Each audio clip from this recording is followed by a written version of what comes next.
Azamgarh police ने आज उन सभी आरोपियों को गिरफ्तार कर लिया है जो पड़ोसी लड़की की फोटो मोबाइल से खींचकर किसी और को भेजने की बात को लेकर हुई मारपीट में उसकी मौत हो गई थी। इस मामले में आरोपित मां, उसकी 2 बेटियों समेत 5 लोगों को बरदा थाने की पुलिस ने सोमवार की सुबह क्षेत्र के लल्लूगंज बाजार से गिरफ्तार कर लिया। आपको बता दें कि बरदा थाना क्षेत्र के जगदीशपुर गांव में रविवार को मोबाइल से महिलाओं की फोटो खींचकर किसी अन्य व्यक्ति को भेजने की शिकायत पर 2 पक्षों में मारपीट हो गई। इस घटना में घायल रामनयन चौहान की मौत हो गई। इस संबंध में मृतक के पुत्र सिनोज चौहान की तहरीर पर बरदा थाने में पड़ोसी सुक्खू चौहान, उसकी पत्नी सुभावती, पुत्री पूजा तथा निशा, पुत्र उमेश के खिलाफ FIR दर्ज की गई थी। घटना के बाद से आरोपी पक्ष फरार चल रहे थे। सोमवार की सुबह पुलिस को जरिए मुखबिर सूचना मिली कि हत्या आरोपी परिवार क्षेत्र के लल्लूगंज बाजार के समीप मौजूद है। पुलिस तत्काल सक्रिय हुई और बताए गए स्थान पर दबिश देकर 3 महिलाओं समेत 5 लोगों को गिरफ्तार कर लिया और सभी को न्यायिक हिरासत में लेकर जेल भेज दिया। लगभग 1 माह पूर्व दंपत्ति की मोटरसाइकिल की डिग्गी से 1.5 लाख रुपए चोरी करने वाले अभियुक्त को आजमगढ़ जिले के शहर कोतवाली स्वाट और सर्विलांस की संयुक्त टीम ने गिरफ्तार करने में सफलता पाई है। इस टीम ने चोरी के 63,000 रुपये नगद, पल्सर मोटरसाइकिल के साथ ही अवैध तमंचा, कारतूस, 3 मोबाइल, 4 एयरटेल सिम, 2 आधार कार्ड व डिग्गी तोड़ने का उपकरण बरामद किया है। आपको बता दें कि शहर के ब्रह्मस्थान क्षेत्र में बाइक की डिग्गी तोड़कर उसमें रखे 1.5 लाख रुपए उड़ाने वाला आरोपी रविवार को रात पुलिस के हत्थे चढ़ गया। पुलिस ने उसके कब्जे से चुराई गई रकम के 63,000 रुपये बरामद कर लिए।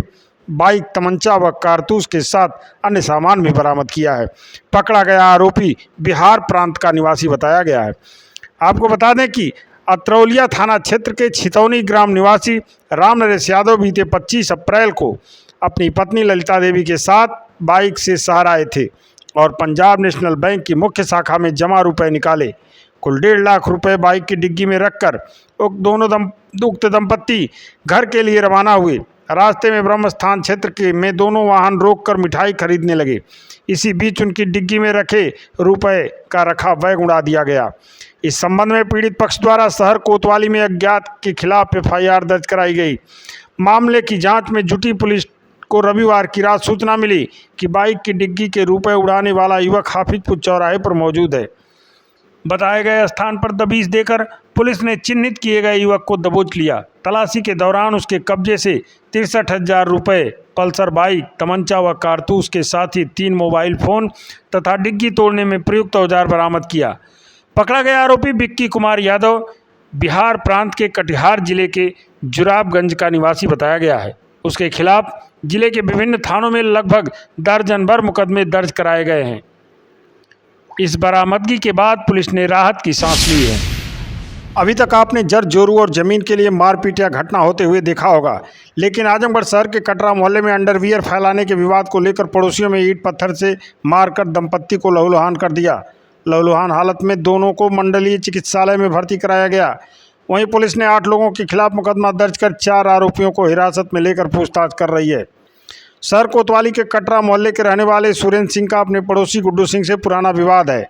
साथ ही इसी पुराने विवाद को लेकर आए दिन मारपीट करते रहते हैं। बीती रात अंडरवियर फैलाने के मामूली विवाद को लेकर गुड्डू सिंह और उनके परिजनों ने मिलकर सुरेंद्र सिंह व उनकी पत्नी अनीता कौर को लाठी डंडे व ईंट से प्रहार से घायल कर दिया। लहूलुहान हाल में घायल दंपत्ति को परिजनों ने उपचार के लिए मंडलीय चिकित्सालय भेजा, जहां दोनों का उपचार चल रहा है।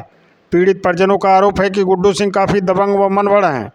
पुराने विवाद को लेकर में वह जरूर मारपीट करते रहते हैं। आज अंडरवियर फैलाने को लेकर पहले से एकजुट लोगों ने लाठी डंडे व ईंट पत्थर से मारकर घायल कर दिया। यही नहीं, परिजनों का आरोप है कि बार बार मारपीट की शिकायत के बाद भी पुलिस दबंग आरोपियों के ऊपर कोई कार्रवाई नहीं करती, जिससे इनका मनोबल बढ़ा हुआ है। वहीं SP सिटी शैलेंद्र लाल ने बताया कि कपड़े को फैलाने को लेकर 2 पक्षों में विवाद हुआ है। इस मामले में पीड़ित परिजनों की तहरीर पर 8 लोगों के खिलाफ गैर इरादतन हत्या के प्रयास का मुकदमा दर्ज किया गया है और 4 आरोपियों को हिरासत में लिया गया है। शेष आरोपियों की तलाश जारी है। उन्होंने क्या कहा, सुनिए आप उनकी बात। में 2 पक्षों के बीच मारपीट कल हुई है, क्या मामला था, क्या कार्रवाई की गई? ये कपड़े फैलाने को लेकर 2 पक्षों में कल मारपीट हुई है, जिसमें 8 लोगों के खिलाफ तहरीर प्राप्त हुई है। 308 का मुकदमा पंजीकृत किया जा रहा है। इसमें 4 लोग हिरासत में लिए गए हैं। सर इसके पहले भी एक हफ्ते पहले भी मारपीट हुई थी लेकिन पुलिस ने कोई कार्रवाई नहीं की थी, आरोप है पीड़ित पक्ष का ये। 151 की कार्रवाई इसमें पिछले बार की गई थी, तहरीर प्राप्त हुई है। इन लोगों की गिरफ्तारी 4 लोगों की जा चुकी है। अगर बाकी शेष जो अभियुक्त हैं, टोटल 8 इसमें नामजद है, उनकी भी गिरफ्तारी की जाएगी। मेरा नाम रागनी कपूर है। क्या घटना घटी है? घटना घटी है, संदीप सिंह मार रहे थे बंटी को, किरण और नीतू गई है छुड़ाने, तो उनका पूरा परिवार, मतलब ही प्लान बना हुआ था एक अंडरवियर के लिए ही। सारे लोग पूरा परिवार में जैसे पायल थी, सिमरन थी और गुड्डू थे, हर्षित थे, विक्की थे और राहुल और संदीप, ये सब लोग मिल के पहले डंडा से मारे हैं। जब बेहोश बंटी सिंह हो गए हैं तो किरण को पत्थर उठा के फिर मार के ये लोग फरार हो गए हैं। क्या पुरानी रेंज चल रही थी क्या? हाँ, अभी हाल में 10 दिन हुआ किरण कौर को मारे थे लोग, तो हॉस्पिटल से छुट के गई। उन लोग का ख्वाब है कि कोतवाली दरोगा देख लेंगे, 6 महीना के बाद फिर मारेंगे इन सबको। इसकी सूचना आपकी किसी उच्च अधिकारी को दी थी? हाँ, एसपी साहब तक गया था, इससे पहले भी मीडिया न्यूज हुई थी, लेकिन कोई कार्रवाई नहीं होती है। ये लोग छोड़ देते हैं कोतवाली, तुरंत FIR चालान होगा। क्या कारण है कि पुलिस प्रशासन छोड़ देती है? हमको तो लगता है कि पुलिस वाले अपना जेब भरते हैं। क्या बदरका पुलिस चौकी साथ नहीं देते हैं क्या? नहीं, बदरका चौकी तो 2 घंटा बाद आई है। जब फोन करिए तो कोई नहीं आता है। हम दरोगा साहब को कॉल किए हैं कि सर जब मर जाएगा कोई तब आएंगे। आधा घंटा बाद पुलिस आई है। क्या लोग गिरफ्तार हुए हैं? जब 2 लोग गिरफ्तार हम देखे नहीं है, भाग तो सब गए हैं। अच्छा। इन सबों का आदत है, मार लेते हैं सब, भाग जाते हैं। आजमगढ़ जिले में RBI ने 2000 के नोट वापस लेने का ऐलान जो किया, उसका असर जो है मंगलवार से सभी बैंकों को देखने पर मिलेगा। शाखाओं में नोट बदले या फिर जमा किए जाएंगे। 2000 के नोट बदलने या फिर जमा करने के लिए 30 सितंबर की RBI ने डेडलाइन तय की है। इस संबंध में LDM पवन कुमार मिश्रा ने बताया कि RBI ने नोटबंदी नहीं की है, यह लीगल टेंडर बना रहेगा। 2000 के नोट को बदलने या फिर जमा करने के लिए 30 सितंबर तक यानी करीब 4 माह का समय दिया गया है। उन्होंने बताया कि इसके लिए RBI की तरफ से बैंकों में अलग काउंटर खोले जाएंगे। बैंक अपने स्टाफ के हिसाब से एक काउंटर अलग अलग खोलेंगे और उसमें स्पष्ट किया कि बैंक की शाखाओं में एक दिन एक खाता धारक 2000 की नोट बदल या फिर जमा कर सकता है। जब तक BC पॉइंट पर एक खाता धारक एक दिन में मात्र 2 नोट ही जमा कर सकता है। उन्होंने कहा कि इसमें किसी को घबराने की ज़रूरत नहीं है। से जनता को वह संबोधन करना चाहते हैं कि परेशान होने की नहीं जरूरत है और अपना। हाँ, मैं स्पष्ट कर देना चाहता हूँ कि कल जो रिजर्व बैंक ने सूचना दिया है, इसके तहत नोटबंदी नहीं की जा रही है, लीगल टेंडर बना रहेगा।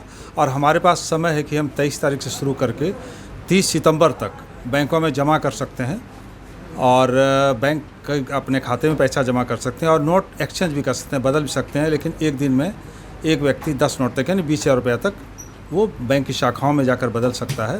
बैंक इसके लिए कोशिश करेंगी, अपने स्टाफ में से ही कुछ अलग से, अगर उनके पास सफिशिएंट स्टाफ है तो अलग से काउंटर भी बना देंगे, जैसा कि निर्देश है। और जो बैंक के BC पॉइंट है, मैं स्पष्ट कर देता हूँ, जो खाते धारक हैं, एक खाता धारक एक दिन में 2 नोट यानी 4,000 रुपये तक वहाँ भी एक्सचेंज कर सकते हैं। तो इसमें कोई घबराने की बात नहीं है, कोई नोटबंदी नहीं हो रहा है। ये प्रक्रिया बहुत पुरानी, पहले जब नोट को एक्सचेंज होता था तो एक समय दी जाती थी, क्लीन नोट पॉलिसी के अंतर्गत ऐसा होता था। तो हमारे पास काफ़ी समय, आप देखें कि 30 सितंबर तक का समय काफ़ी होता है। तो काफ़ी इत्मीनान से बैंक में जाकर या तो नोट को एक्सचेंज करें, कोई हड़बड़ी की बात नहीं है। तब तक लीगल टेंडर है पूरी वैल्यू के साथ, 30 सितंबर तक ये चलता रहेगा। आजमगढ़ जिले में DM आवास को जाने वाले जर्जर पुलिया का नव निर्माण कराने व शाही पुल को संरक्षित किए जाने को लेकर प्रयास सामाजिक संगठन ने सोमवार को जिलाधिकारी को एक ज्ञापन सौंपा। जनहित के मुद्दे पर अविलंब आवश्यक कदम उठाने की मांग की। प्रयास अध्यक्ष रणजीत सिंह ने कहा कि पुराने पुल के आगे DM आवास को जाने वाले मोड़ की पुलिया लगभग 2 वर्षों से क्षतिग्रस्त है। यह पुलिया 2 वर्ष पहले तमसा नदी के बड़े जलस्तर के कारण ध्वस्त हो गई थी, जिसे आनन फानन में फौरी राहत देने के उद्देश्य से निर्मित कराया गया था, लेकिन वर्तमान में अत्यंत ही खतरनाक स्थिति में नजर आ रहा है। जबकि इस पुलिया से पूरे दिन हजारों गाड़ियों के अपने गंतव्य की ओर रवाना होती हैं। समय रहते पुलिया के निर्माण नहीं कराया गया तो बड़ी अनहोनी की घटना घटित हो सकती है। वहीं मुगल काल में निर्मित हुआ शाही पुल के सापेक्ष नया पुल का निर्माण हुआ, तब से शाही पुल से आवागमन पूर्णतया बंद कर दिया गया है। यह शाही पुल आजमगढ़ के इतिहास का प्रतीक है, लेकिन वर्तमान में इस पुलिया पर मोहल्ले वासियों द्वारा कूड़ा फेंका जा रहा है। उक्त पुलिया का रंग रोगन कराकर उसे संरक्षित करने की दिशा में आवश्यक कदम उठाना जाना चाहिए। रणजीत सिंह, अध्यक्ष प्रयास सामाजिक संगठन। आज आप लोग डीएम साहब के आए थे, क्या है प्रॉब्लम? आज हम लोग डीएम साहब को पुनः दोबारा अवगत कराने के लिए आए। 2 साल पहले बाढ़ में हरबंसपुर निरंकारी मोड़ के पास पुलिया जो है भीषण रूप से, बृहद रूप से क्षतिग्रस्त हो गई थी, जिससे वहाँ अफरा तफरी मच गई थी। आनन फानन में वहाँ जो है एक पाइप डाल करके काम चला दिया गया, लेकिन 2 साल हो गया, आज तक वो पुलिया जो है फिर बनी नहीं। अभी पिछले साल भी हम लोगों ने उसके लिए बरसात से पहले ज्ञापन दिया, उस पर कोई कार्रवाई नहीं हुई। आज हम लोग दोबारा पुनः जिलाधिकारी से मिलने आए, जिलाधिकारी जी नहीं मिले, एडीएम साहब मिले हैं और उन्होंने आश्वासन दिया है कि नहीं, इस पर कार्रवाई होगी। और वहीं बगल में जो हरबंसपुर शाही पुल है, नया पुल तो बना दिया गया, लेकिन शाही पुल पर उसकी देख रेख नहीं हो रही, उस पर कूड़ा गिराया जा रहा है। हम लोगों की मांग है कि उसको जो है दुरुस्त करके, उसका रंग रोदन करा करके, एक ऐतिहासिक धरोहर है, उसको भी सुरक्षित रखा जाए। अच्छा, उस पुलिया के न रहने से कितने लोगों का आवागमन प्रभावित होगा? पुलिया के न रहने से उसमें जो आनन फानन में पाइप लगी, इधर हरबंसपुर का पानी जो है नदी की तरफ जाता था। पुलिया का एक सिरा ऊंचा हो जाने के कारण वह पानी भी नहीं जा पा रहा, उधर जल जमाव है और काफ़ी जल जमाव से वहाँ बीमारियाँ फैल रही हैं, तमाम रोग उत्पन्न हो रहे हैं, लेकिन प्रशासन एकदम उस पर चेत नहीं रहा है। कितनी आबादी लगभग प्रभावित? अब आबादी पूरा हरबंसपुर और उधर का एरिया समझ लीजिए पूरी आ जाती है उसमें। कहीं ना कहीं अधिकारी उधर से आते जाते हैं। बिल्कुल, वो जिलाधिकारी के बगल का ही, मतलब उसी रास्ते से रोज गुजरते हैं डीएम साहब, एसपी साहब। उस पर खंभे भी गड़े हैं, लगा है कि ये क्षतिग्रस्त है, उसका भी संकेत है, लेकिन उसके बाद भी इन लोगों के कान पे कोई जू नहीं रखती, न इनकी संवेदनशीलता समझ में आती है। अगर मांगे पूरी नहीं होंगी तो क्या? मांगे पूरी नहीं होगी तो प्रयास सामाजिक संगठन उसके लिए आंदोलनरत होगा। अब की बार उसके लिए पुलिया का निर्माण नहीं हुआ तो हमारे साथी उसके लिए आंदोलन करेंगे। आजमगढ़ जिले के रानी की सराय थाना क्षेत्र के जगन्नाथ सराय गांव में रास्ते के किनारे वर्षों से पूर्व बाबा साहब डॉक्टर भीमराव अंबेडकर की प्रतिमा को अराजक तत्वों ने क्षतिग्रस्त कर दिया।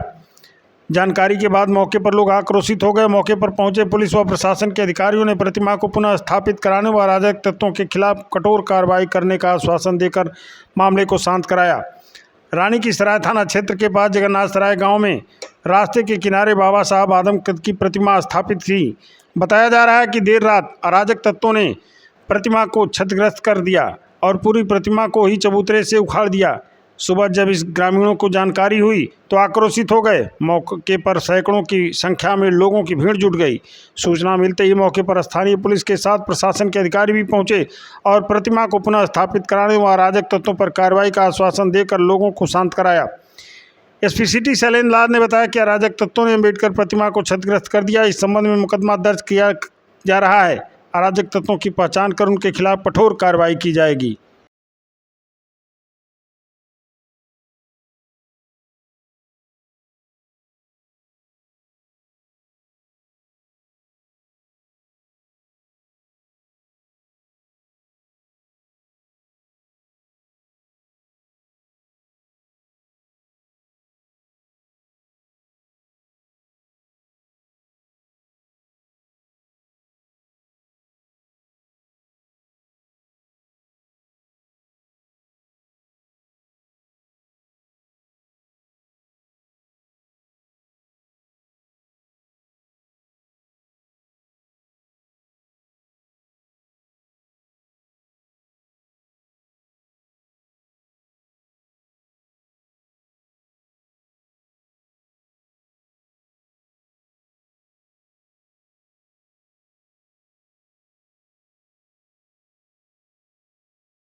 आजमगढ़ पुलिस अधीक्षक अनुराग आर्य द्वारा अतरौलिया और कप्तानगंज थाने का वार्षिक निरीक्षण किया गया।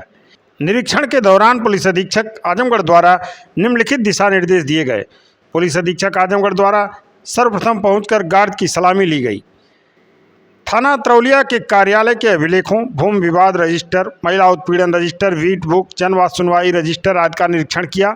पोस्टमार्टम रिपोर्ट व पंचायतनामा के सही रखरखाव न होने के संबंध में प्रारंभिक जांच आख्या कराकर संबंधित उप निरीक्षक के विरुद्ध कार्रवाई करने की चेतावनी दी। मालखाने व माल मुकदमावाती वाहनों का भी निरीक्षण किया गया। थाना परिसर की साफ सफाई में व्यापक सुधार देखा गया। पुलिस अधीक्षक आजमगढ़ द्वारा थाने के ग्राम प्रहरियों को गमछा व टार्च प्रदान कर उनसे वार्ता किया। पुलिस अधीक्षक आजमगढ़ ने थाना परिसर में पौधरोपण भी किया। इसी क्रम में थानाध्यक्ष कप्तानगंज में कार्यालय के अभिलेखों, भूमि विवाद रजिस्टर, महिला उत्पीड़न रजिस्टर, बीट बुक, जन सुनवाई रजिस्टर आदि का निरीक्षण किया गया। मालखाने व माल मुकदमावाती वाहनों का निरीक्षण किया गया। 3 दिवस में व्यवस्थित कर निर्देश मालखाने व माल मुकदमावाती वाहनों का निरीक्षण कर 3 दिन में सब व्यवस्थित करने का निर्देश दिया। पोस्टमार्टम रिपोर्ट और पंचायतनामा के सही रखरखाव न होने से संबंध में प्रारंभिक जांच कराकर संबंधित उप निरीक्षक के विरुद्ध कार्रवाई करने की चेतावनी दी। थाना परिसर की साफ सफाई देखा गया। ठीक तरह से साफ सफाई रखने हेतु निर्देशित किया गया। हिस्ट्री शीटों की निगरानी न करने हेतु बीट आरक्षी को अर्दली रूम हेतु निर्देशित किया गया। पुलिस अधीक्षक द्वारा थाने के ग्राम प्रहरियों को, चौकीदारों को गमछा व टार्च प्रदान कर वार्ता किया गया। इस मौके पर एसपी आजमगढ़ ने क्या कहा, सुनिए आप उनकी बात। आपके द्वारा अतरौलिया थाने का निरीक्षण किया गया है, इसमें क्या रहा है? थाना अतरौलिया का वार्षिक निरीक्षण आज मेरे द्वारा किया गया है। थाना परिसर का सबसे पहले भ्रमण किया गया। थाना परिसर की साफ़ सफाई में व्यापक सुधार हुआ है। पिछले वर्ष जब मैं आया था उसमें और अब में बहुत डिफरेंस है, सकारात्मक सुधार हुआ है। जो बैरक यहाँ पे बन रहा है उसका कार्य लेकिन संतोषजनक नहीं है, उसकी प्रगति नहीं हुई है। बैरक बन रहा है, मल्टी स्टोरी बैरक, और उसके साथ साथ विवेचना कक्ष। थाना प्रभारी को निर्देशित किया गया है कि जो ठेकेदार है उससे वार्ता करे और अगर कोई समस्या है तो उसकी रिपोर्ट प्रेषित करे ताकि शासन को अवगत कराया जा सके, क्योंकि बहुत आवश्यक है कि हमारे आरक्षियों के लिए, मुख्य आरक्षियों के लिए जो रहने की व्यवस्था है वो अच्छी रहे। इसके साथ साथ थाने के अभिलेखों का अवलोकन किया गया।